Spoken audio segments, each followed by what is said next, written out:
Hi there, Steph. Thanks for popping by. So today I'm sharing with you 4 cards I created using the Greeting Farm stamp set Holiday Anya. I think it may actually be Holiday Anya too, but I get a slight doubt. The reason there's 4 cards is because one of my crafty friends said, "Oh, it'd be nice if you could slow down on the hair, because I tend to go quite fast in order for you to see the whole process. Otherwise, the videos are a bit too long."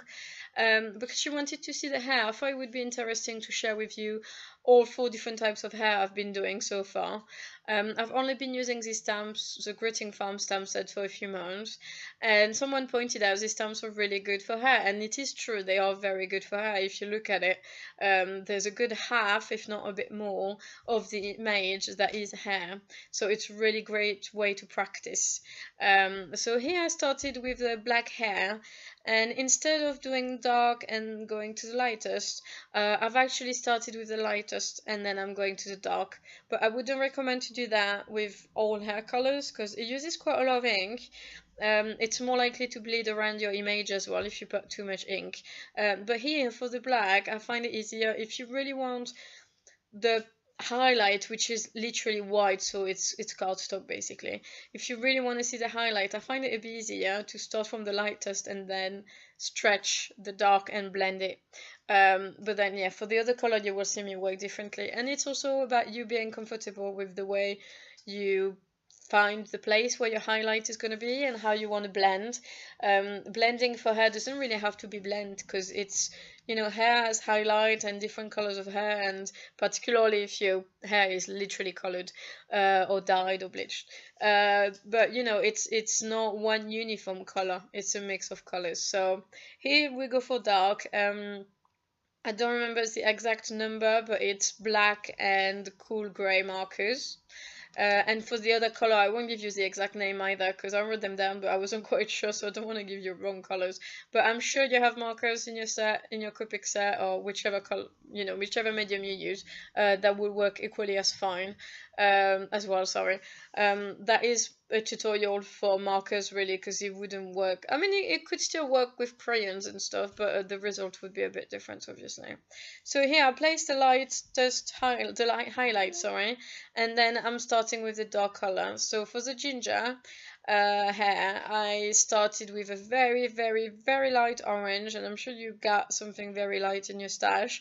And then I go on to a very dark orange, so I'm going on the other side basically. I mean, darker than that, it's brown, but I didn't want brown because I can't. If I put some orange, some bright orange like I'm doing now, on some brown, I don't think it will come up as well. But some terracotta-ish orange, so it's kind of a mix of brown with some orange, works actually quite well, and the orange kind of comes through the darkest. I think it works quite well. I have a friend who's ginger, and I think that's it. Based on her hair, I think it looks quite similar, so I think it's quite good. So that was for ginger, and then I think I move on to the blonde hair, if not the brown hair. I quite like the fact that with this hair color thing, a different hair color can give you a completely different feel to your card, and I think that's quite cool. I've done recently 2 cards with another stamp set, and different dress color, different hair color, and it almost looks like it's not the same stamp. It is still the same stamp, almost. So here I moved on to the blonde hair. So I found my highlight in kind of a very light yellow, and then I use a slightly it's probably, is it sand? I think it may be sand, so like, you know, a sandy color, and then something a little bit darker, which probably would be chamois, but I'm not 100% sure, but you know, something a little bit darker. Blonde hair is, you know, natural blonde is probably not that common, but here I think it works. These 3 colors I think work quite well. And then I move on to brown. So brown is 3 or 4 different shades. I have a light shade, which that's why I got a bit confused, because I use kind of the same color for blonde and brown, but I apply them in different ways. So for example, the darkest color for the blonde here is kind of my lightest color for the brown, so I think it's sand. And then I use a very dark brown, and I realized that I was running out of sepia, which is my second brown, and they're out of stock obviously. And then I probably use chamois, but again, I'm not 100% sure. I'm going to stop talking colors, really. I'm just getting you confused. See what's in your stash, and I'm sure you have something, right? So if you see, I'm applying them exactly the same way for every different color.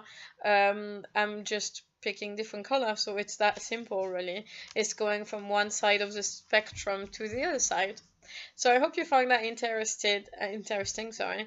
As you can see here, my image didn't stamp very well, but that doesn't stop me. It does happen from time to time, and that doesn't stop me from using my image because I use the Sakura Pigma Micron, and I always struggle to say it, to retrace the edges, or a multiliner.